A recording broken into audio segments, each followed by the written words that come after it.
د سعودي د حکومت د طرفه یو ښه خبر راغلی ده، نو ستاسو څوک رشته دار به هم په سعودي کې یا به یو ورور یا به یو پلار یا به یو زوی، نو دا ویډیو چې ده دا ور شیر کړئ چې هغه له دې نه خبر شي.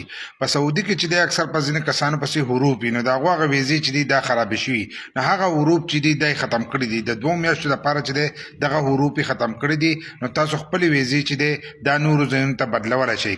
لکه بل کپیل چې دی هغه تاسو ځان له جوړولی شئ، نقل کپاله چې ده دا تاسو کولی شئ.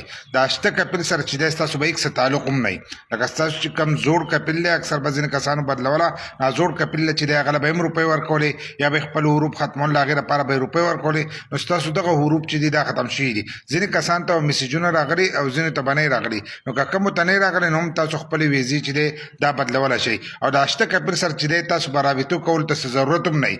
لکه زوړ کپیل ته چې دی په دې کې څه ضرورت نه راځي، خو ډایرکټ تاسو تللی شئ او خپله ویزه چې دی دا چینج کولی شئ. خو دا د هغې کسان دپاره دی چې کم کسان لکه په کمپنیانو کې په فیکټریانو کې په دې کې کار کوو، د هغې کسان دپاره دی. د کورونو د ویزې دپاره نه دی. کم کسان چې په کورونو کې لکه یا د کور نوکري یا داسې د کور ډریوري کوي، داسې قسمه قسم د کور دننه چې دي د هغه کسان دپاره نه دي. کم چې بهر د کپیل سره او یا په کمپنیانو به دې کې د هغې کسان دپاره چې دی هغه خپلې ویزې چې دی دا چینج کولی شي. 2 میاشتې به دې کې ټایم دی، لکه د جنورۍ د اخره پورې چې دی تاسو خپل هر سره چینج کولی شئ.